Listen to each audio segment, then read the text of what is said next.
بسم الله الرحمن الرحيم، والصلاة والسلام على أشرف المرسلين سيدنا محمد وعلى آله وصحبه أجمعين. برحب بيكم يا حبايبي في قناة وصفات ستات، وأتمنى يا رب كلكم تكونوا بخير وبأفضل حال.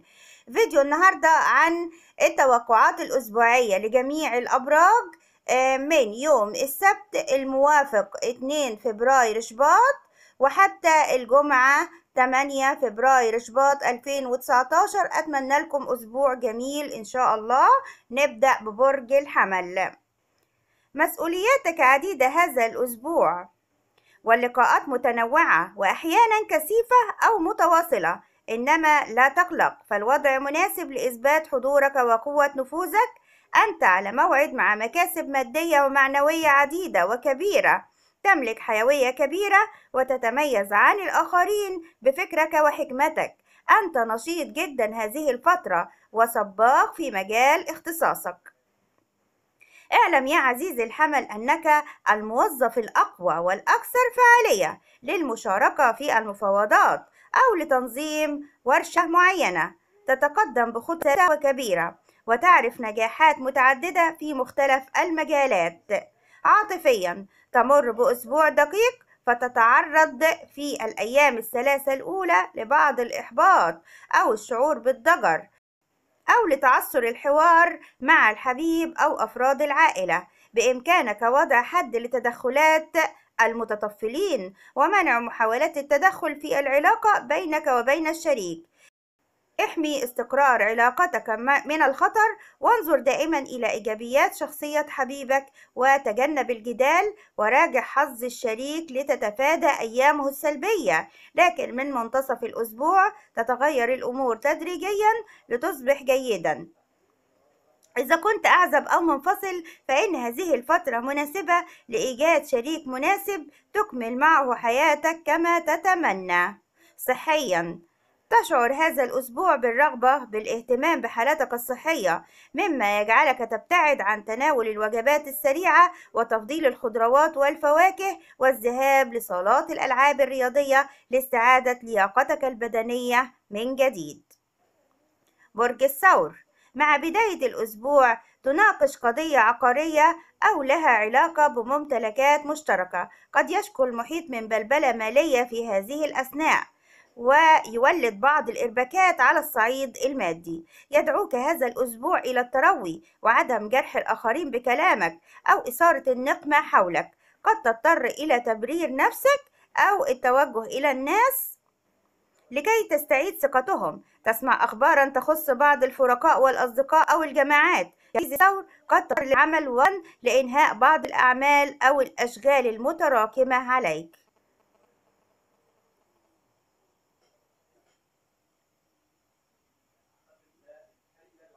عاطفيا تعيش أجواء رومانسية بامتياز، فتخرج إلى الناس واثقا وتلبي الدعوات وتشارك بمناسبات، فتغتني حياتك الاجتماعية وتشرق شمس الحب من جديد. كما تستفيد عاطفة كانت نائمة، وقد تبلغ هدفا مهما على الصعيد الشخصي أو تحقق نجاحا بعد انتظار، وتخطط لحدث قد يتم بعد 6 أشهر أو أكثر. يساعدك الشريك العاطفي أو الزوج أو حب ناشئ على الاستعانة بأفكار أو اتصالات مهمة لنجاحك. صحيا تحافظ على صحتك جيدا، وعلى الرغم من عدم تحكمك في مشاعرك وانفعالاتك، إلا أنك تحاول دائما أن تأخذ وقت من الراحة والهدوء حتى تبتعد عن الضغوطات والتوتر. برج الجوزاء.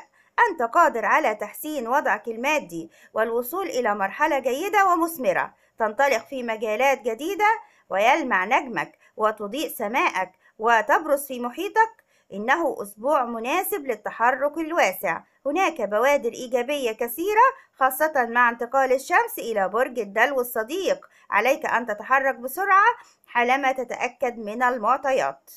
بإمكانك أن تتقدم على خصمك إذا شئت. شارك في الدعوات والاتصالات واللقاءات البناءة، كما أنك تنال ما ترغب وتنتصر على كل الاعتبارات وتجتاز كل العقبات التي ممكن أن تجدها في طريقك. كما أنك تحل مسائل عالقة أو كانت مستحيلة سابقا. عموما سوف تشهد فترة إيجابية على الصعيد المهني.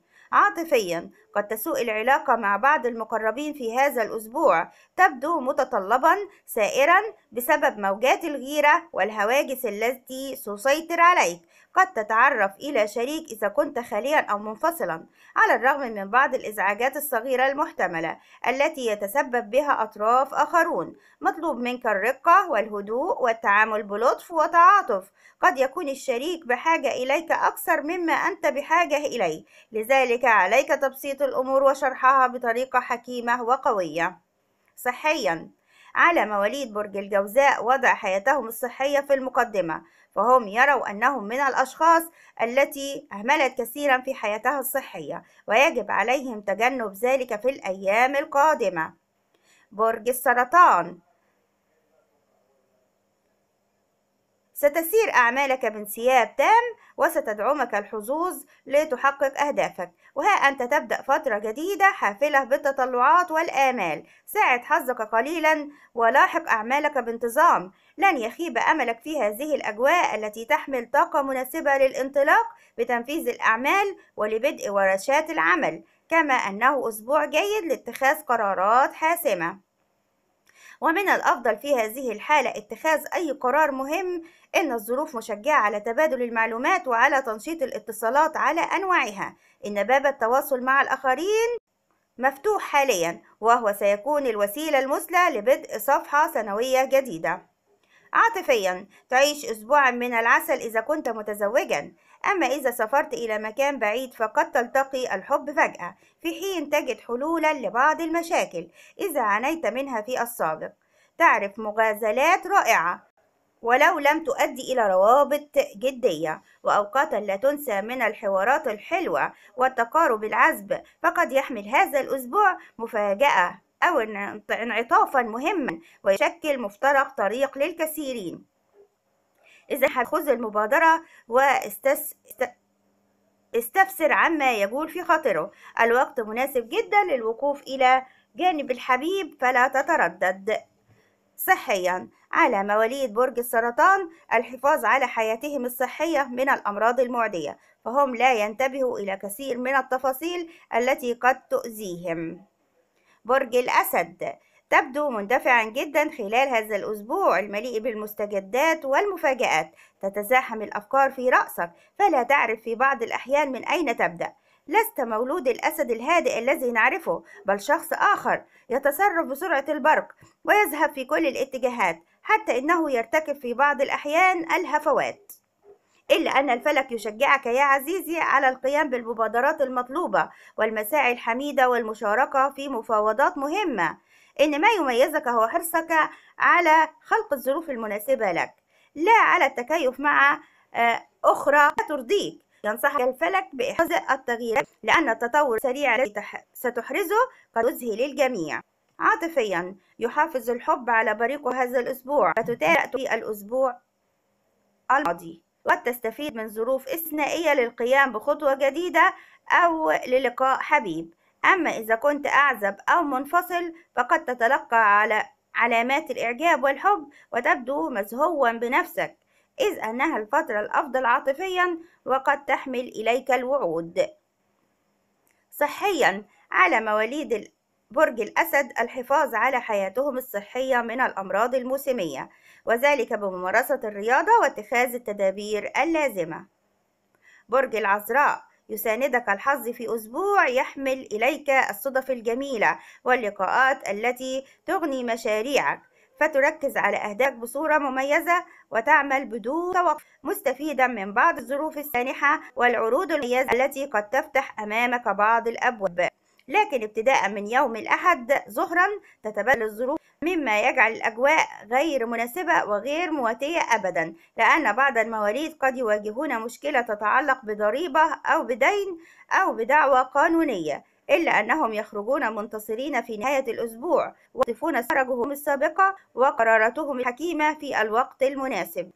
تضعف الثقة بالنفس في بداية الأسبوع، وتتراكم الهموم فتبعدك عن محيطك قليلا، أو تشعر بعدم الانتماء وتطالب المقربين بحضور أكبر واهتمام. سوف تسود الفوضى علاقاتك كما الالتباس، ويوقعك سوء التفاهم في أوضاع مربكة، وإذا كنت عازبا أو منفصلا فقد تعرف لقاءات كثيرة لكنها مليئة بالتناقضات، وقد تحتار أمام قرار عاطفي تتخذه وتنتابك شكوك بشأن شخص تعرفت إليه منذ مدة قصيرة. صحيا، حالتك الصحية في استقرار جيد منذ فترة طويلة بسبب اهتمامك بصحتك على نحو ممتاز، فابذل قصارى جهدك للحفاظ على ما حققته.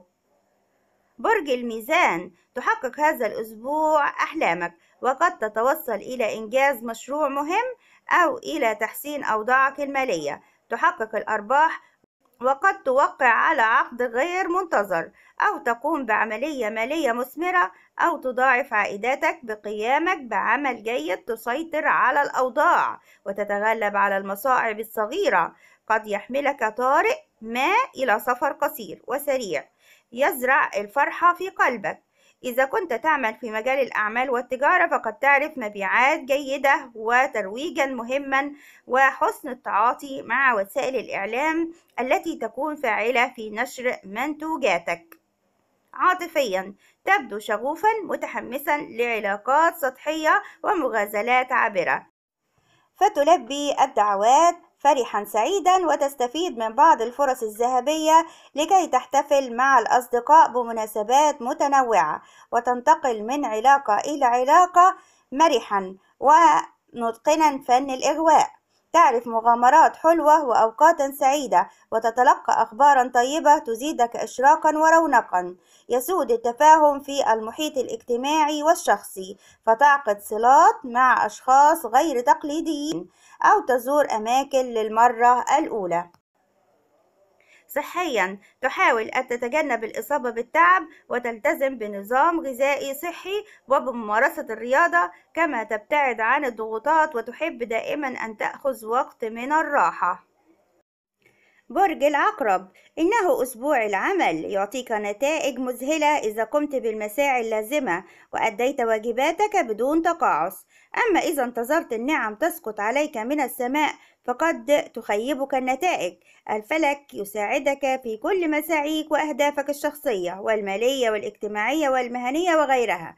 تصطدم ببعض المعترضين لكنك تنتصر بالنهاية وتتخلص من جميع الضغوطات إلى غير رجعة. ينصحك الفلك يا عزيز العقرب بأن تدرس وتحلل جميع الأمور بهدوء وابتعد عن الأضواء. عاطفيا، تشرق حياتك الشخصية ببريق خاص وتنعم بأسبوع استثنائي يعدك بالأحلام والمفاجآت السارة والتقارب والود، كما بلقاء يملأ فراغ الوحيدين ويغير حياتهم. تتلقى دعوات كثيرة تسمح لك بلقاء أشخاص مميزين وبالمشاركة بنشاطات مفرحة ومسلية وغريبة. يجذبك شخص يستأثر باهتمامك أو تكسب قلبا طالما سعيت إليه، وتسمح لك الظروف بإقامة علاقة تسعدك وتطيب خاطرك بعد وقت من الانتظار. صحيا، تصاب بآلام في الرأس بسبب كثرة التفكير في كل شيء حتى في الأشياء التي لا تعنيك. تلتزم بممارسة الرياضة وتحاول أن تتناول الأطعمة الصحية. برج القوس، تكون الانفعالات شديدة في عطلة الأسبوع مما يعرقل بعض المشاريع والتوقعات. خفف من عصبيتك ولا تقدم على تحديات أو تصرفات عشوائية. إن أفضل أسلوب يجب أن تعتمد الليونة وعدم فرض إرادتك على أحد. ابتداء من يوم الأحد يتناغم معك الفلك ويعلن عن بداية فترة مميزة ويدلك على مصادر الأرباح، وتبدو معنوياتك قوية صلبة. تلتقط بإحساسك الفرص المهمة قبل أي شخص آخر مما يجعلك المستفيد الأول من بعض الظروف الطارئة لدرجة أنك تبهر الآخرين. عاطفيا، سوف تطل على أسبوع رومانسي ودافئ. تلتقي العواطف والقلوب وتحقق تقدما واضحا ومهما على هذا الصعيد. سوف تعيش لحظات جميلة جدا وتزداد مشاعرك قوة تجاه الحبيب أو الشريك أو الزوج.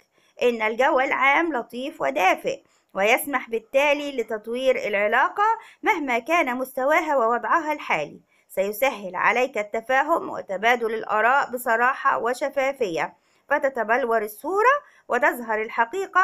سوف تتطور العلاقة لتأخذ منعطفا واضحا فتصبح متينة وناضجة. صحيا، تشهد حالتك الصحية بعض التغيرات الإيجابية التي يجب أن تحافظ عليها، سواء بتناول طعام صحي أو ممارسة التمارين الرياضية. برج الجدي، لا تزال الظروف داعمة والمعنويات مرتفعة وفرص النجاح بازدياد باستطاعتك قلب المعطيات الفلكية واستغلال الطاقات لصالحك، فأنت نشيط وتتمتع بجهوزية تامة لمواجهة أي تحدي دراسي أو مهني أو اجتماعي تحسم أمرك. تباشر بمشروع جديد قد يتعلق بالعائلة أو بعقار موضوع مناسب للسفر، تقديم أوراق هجرة. استفد لتعزيز شعبيتك، ولا عجب إذا بدأت باتخاذ إجراءات جديدة تساهم في تطوير أسلوب عملك. سوف تدخل تعديلات على روتينك، ولا خوف على مصالحك من التراجع، ذلك أن طاقتك إيجابية وبناءة. عاطفيا، يتحدث هذا الأسبوع عن حب جياش وعلاقات صاخبة وعن حدث استثنائي تميل إلى التجاوب معه. تمارس سحرك واثقا من نفسك وتشتد الرغبات، فقد تعرف علاقة عاطفية عاصفة أيضا. تعيش أوقاتا عذبة مع الشريك وتحلمان معا بمشروع مشترك أو تحقق هذا الحلم في هذه الفترة، وقد يعني خطوبة أو زواج أو ولادة طفل أو قرار بالسفر. صحيا، تحاول أن تبتعد عن الضغوطات والمواقف التي تسبب لك التوتر والقلق، على الرغم من أنك لا تلتزم بتناول الأطعمة الصحية، إلا أنك تحاول ألا تتناول الأطعمة. برج الدلو، أسلوب المواجهات والعراقيل والنزاعات المهنية وسائل أنك بعض الأحيان باعتراض الآخرين وخصوصا في مجال عملك قد تنتفض على موقف أحد الزملاء، وربما تذهب أبعد من ذلك فتواجه أحد المسؤولين أو المديرين، مما يولد أزمة محتملة. تقدم أفكارا تراها ضرورية وملحة لإنجاح بعض المهمات، إلا أنها تقابل ببرودة تثير غضبك. عاطفيا، إذا كنت تعاني من غيرة الحبيب أو ضغوطه المستمرة عليك، فهذا الأسبوع مناسب لطرد هواجسه ولإثبات حبك له. أما إذا كنت عازبا، فإنني أعتبر هذا الأسبوع ممتازا للخروج ولقاء الناس. يلعب سحرك الأخاذ وطباعك المرنة وابتسامتك الجميلة دورا في حياتك العاطفية، كما أن انفتاحك يسمح لك بإلقاء الشباك على مساحة واسعة، ولعلك تلتقي شخصا يلفت انتباهك ويملك قلبك، فحظا موفقا لك. صحيا، تشعر باستنفاد طاقتك بسبب ما حدث لك من مشاكل في العمل أو حياتك الأسرية، لذلك ينصحك الفلك بالاهتمام بصحتك من خلال الطعام الصحي أو ممارسة التمارين الرياضية.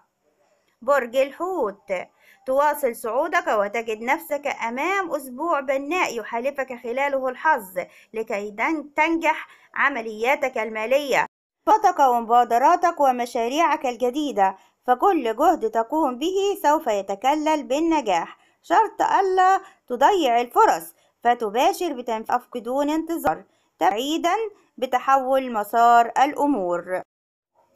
وبالتطورات التي سمحت لك بالتخلص من بعض القيود، تطل على فترة مزدهرة ماديا، حيث تلاقي الدعم من مؤسسات حليفة أو جهات ناشطة وأصدقاء نافذين.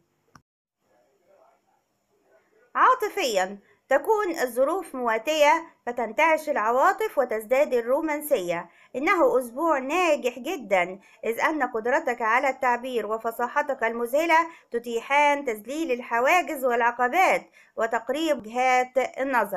عليك التعبير عن عواطفك بهدوء ولا تتراجع أمام الضغوط أو التدخلات الخارجية. دافع عن العلاقة وبدد كل الشكوك والشوائب التي قد تباعد بينكما. صحيا على مواليد برج الحوت مراجعة الطبيب للحالة المرضية التي طرأت عليهم في الفترة السابقة حتى لا تتكرر مرة أخرى. وبكده يكون انتهى الفيديو بتاع النهاردة من توقعات الأسبوع من يوم 2 فبراير السبت 2 فبراير لحد الجمعة 8 فبراير شباط 2019. أتمنى لكم أسبوع جميل، وما تنسوناش في اللايك وفي الشير وفي السبسكرايب، واشوفكم في فيديو جديد من وصفات ستات، والسلام عليكم ورحمة الله وبركاته.